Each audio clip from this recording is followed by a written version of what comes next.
Shalom, salam damai sejahtera bagi teman-teman sekalian. Teman-teman, perkenalkan nama saya Jessica Floriniana Tania dari kelas 12/4 SMA Negeri 3 Kota Kediri. Di sini saya akan membawakan tema mengenai hadiah terindah dari Tuhan. Shalom, salam damai sejahtera bagi teman-teman sekalian. Teman-teman, pada hari ini kita akan membahas mengenai kasih karunia. Mungkin teman-teman sering mendengarnya. Namun, kasih karunia memiliki makna yang dalam dan juga luas. Kasih karunia itu sendiri merupakan inti dari kekristenan dan juga dasar dari hubungan kita dengan Tuhan. Nah, pada hari ini saya akan membawakan tema hadiah terindah dari Tuhan. Mari kita belajar bersama-sama apa sih hadiah terindah dari Tuhan. Teman-teman, kasih karunia merupakan pemberian cuma-cuma yang Tuhan beri untuk kita manusia yang berdosa ini. Namun, Tuhan tetap memberikannya dengan begitu melimpah dalam hidup kita. Kasih karunia tidak dibatasi oleh kedatangan manusia. Dan juga, kasih karunia diberikan kepada semua orang, tanpa memandang suku, ras, kesalahan, bahkan kelayakan mereka. Kasih karunia mengajarkan kita untuk menyadari bahwa kita bergantung kepada Tuhan Yesus. Hal ini mendorong untuk kita menjadi lebih rendah hati dan juga menyadari bahwa kita tidak dapat mencapai keselamatan atau kesempurnaan dengan usaha kita sendiri. Untuk mendalami lebih dalam mengenai hadiah terindah dari Tuhan, mari kita buka dalam Efesus 2 ayat 8-9 yang berbunyi, sebab karena kasih karunia kamu diselamatkan oleh iman. Itu bukan hasil usahamu, tetapi pemberian Allah. Itu bukan hasil pekerjaanmu. Jangan ada orang yang membanggakan diri. Ayat ini mengajarkan kita bahwa keselamatan merupakan anugerah Allah yang diberikan secara cuma-cuma, bukan hasil usaha kita atau perbuatan baik manusia. Allah dalam kasih karunia-Nya memberikan keselamatan melalui iman kepada Yesus Kristus. Iman ini bukanlah sesuatu yang kita hasilkan sendiri, melainkan respon terhadap anugerah Allah. Dengan kata lain, Allah berinisiatif atau memiliki keinginan untuk menyelamatkan kita, dan kita akan menerimanya dengan percaya.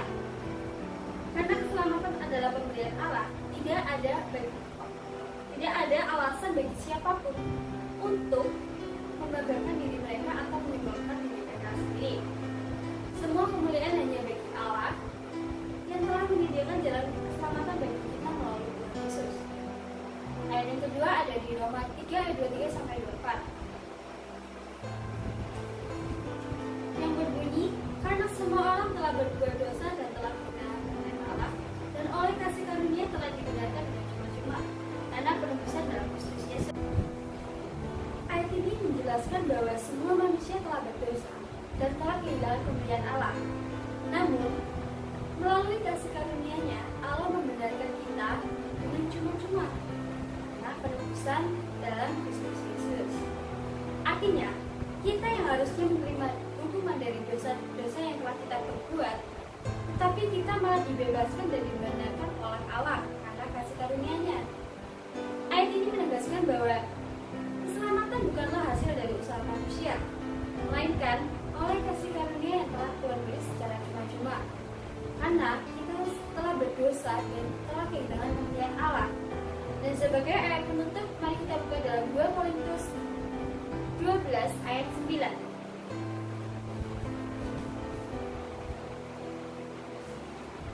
Beginilah firman Tuhan, tapi jawab Tuhan kepadaku, cukuplah kasih karuniaku bagimu, sebab justru dalam kelemahanlah kuasaku menjadi sempurna. Sebab itu terlebih suka aku berbangga atas kelemahanku, supaya kuasa Kristus turun menaungi aku. Ayat ini mengajarkan kita bahwa kasih karunia Allah cukup bagi kita, bahkan dalam kelemahan kita sekalipun. Ketika kita merasa lemah dan tidak berdaya, disitulah kasih karunia Allah hadir untuk memberikan kekuatan dan kemampuan bagi kita. Kasih karunia Allah bukan hanya tentang pengampunan dosa, tetapi juga tentang kuasa yang memampukan kita untuk hidup sesuai dengan kehendak-Nya.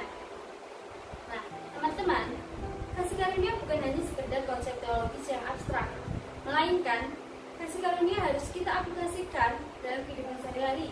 Karena Tuhan telah memberikan kepada kita kasih karunia-Nya dengan cuma-cuma. Bagaimana sih caranya kita mengaplikasikannya dalam kehidupan sehari-hari?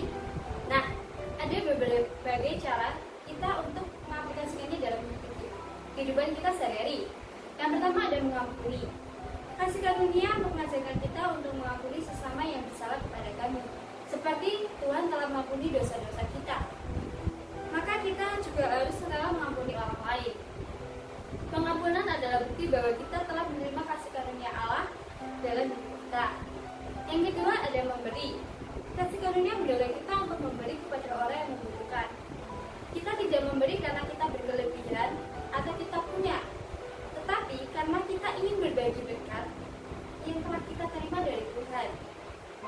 Memberi adalah cara kita meneladani kasih karunia Allah yang telah memberikan anaknya yang tunggal untuk mengampuni setiap dosa yang telah kita perbuat. Yang ketiga ada melayani.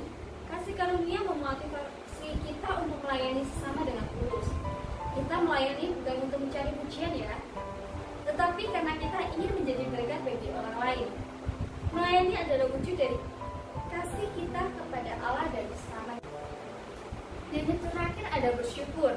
Kasih karunia mengajarkan kita untuk selalu bersyukur atas segala yang kita miliki.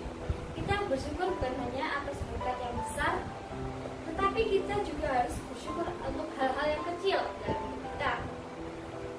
Bersyukur adalah cara kita mengakui bahwa segala sesuatu yang kita miliki adalah pemberian dari Allah. Nah, kesimpulannya teman-teman, kasih karunia adalah anugerah yang luar biasa dari Tuhan. Mari kita hidup dalam kasih karunia, mengampuni, memberi, melayani, dan bersyukur senantiasa. Dengan demikian, hidup kita akan menjadi berkat bagi sesama dan memuliakan nama Tuhan. Sekian dari renungan yang telah saya sampaikan, dan Yesus memberkati.